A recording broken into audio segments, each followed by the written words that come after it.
Now, the world's first Museum of Happiness recently opened in London. I have to say, when I first heard about it, I thought, how curious, a museum dedicated to being happy. But actually, if happiness is something we'd like more of, or we feel we might need to work on, perhaps they're actually onto something. Producer Susie Bowman went along to meet founders Vicky, Shamash and Rosa to get a flavour of the happiness inside.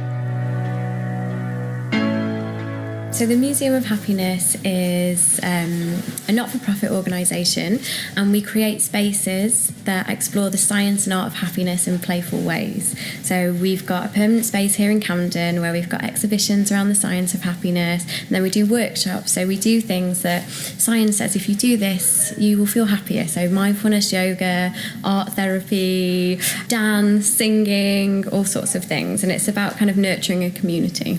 Part of my motivation for starting a Museum of Happiness is actually looking at the statistics on depression. And according to the World Health Organization, depression is the number one cause of disability on the whole planet. And then on the other side, all this research on this concept of positive psychology or the science of happiness. The average person on the street, if you say, do you know there's a science of happiness? They don't know about that. And there's so much research to show that you can do things to boost your health and well-being, and that will make you feel better and achieve more and have a better time. So that the idea was to combine those two. There's a huge job you've taken on, trying to make people happy or help them become happier. Why you three? How did you guys come up with this idea and get together and start this? Because we're the happiest people on the planet.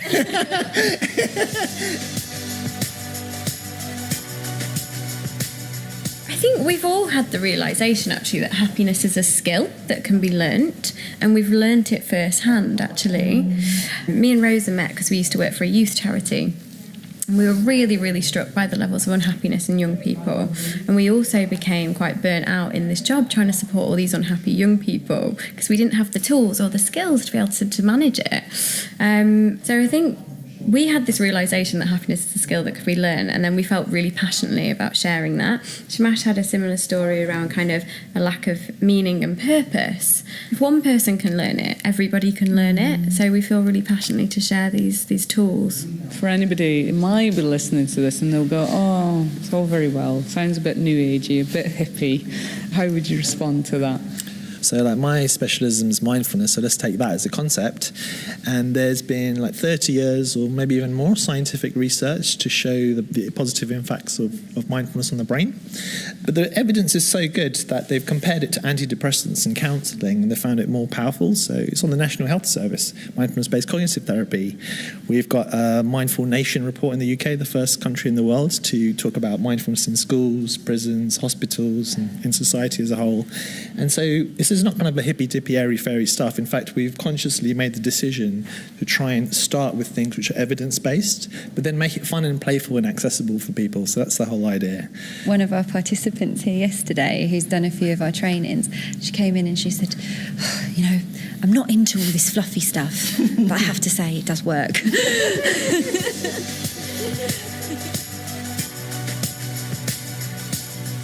I have autism and Asperger's, and it helps me to relax and chill out. I think one of the biggest things is a sense of community and coming into a space where you can actually feel the warmth. Everyone's really open to talking to each other, and everyone already shares a connection because whatever brought them here, it means they're interested in happiness. So you've already got something in common. For me, it's the biggest thing is a sense of community and openness. It feels like home, if I'm honest. When I come here, I just feel relaxed. In fact, the other day, I actually travelled an hour just to come here and bought all the stuff that I could have easily done at home, but I just decided, actually, I want to do it here instead because it's just nice to be here and just chill. And I get to make chocolate here as well, which is really cool. Do you know, that does sound like a really happy place. I'm not sure if it's a chocolate or not, but they all sound really happy there. Well, listening to that with me are David Hamilton, Will Foster and Stuart Patterson. David, what about that idea that happiness is a skill, something that you can learn? Because you'd think it would come naturally. It does come naturally, but I think as adults, we have to relearn it. And Shamash mentioned something about mindfulness.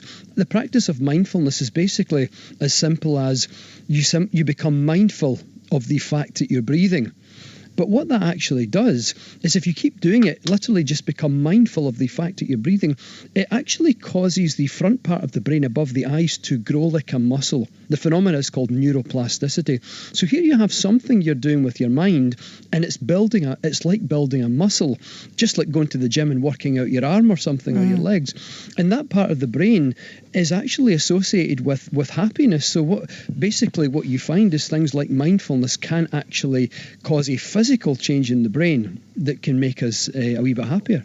Oh, I like the sound of that. Yeah. Well, I mean, Will, just picking up on that, being able to learn the mindfulness and as a way towards happiness, is happiness something that could or should be taught in schools, for example? Oh, it most definitely is. I think that just on a practical level, when you write something down, for instance, a happiness exercise you can do is to just simply sit and write down 5 little positive things that have already happened in that day. Now, what that does is it gets your mind to just notice more of the good things that are going on in your day because you've written them down. And in doing so, you create a sort of a pathway to seeing more of the good later that day because you've trained your mind in that way. So for a child who's dealing with stress and difficulty and worry at school, if they can just slow down for a moment and on their phone just write down even just 3 things that have been even just okay about that morning, for the rest of that afternoon they can go, oh, okay, yeah, maybe things aren't so bad. And it gives that bit of a healthier perspective, and it can reduce stress levels by a significant amount.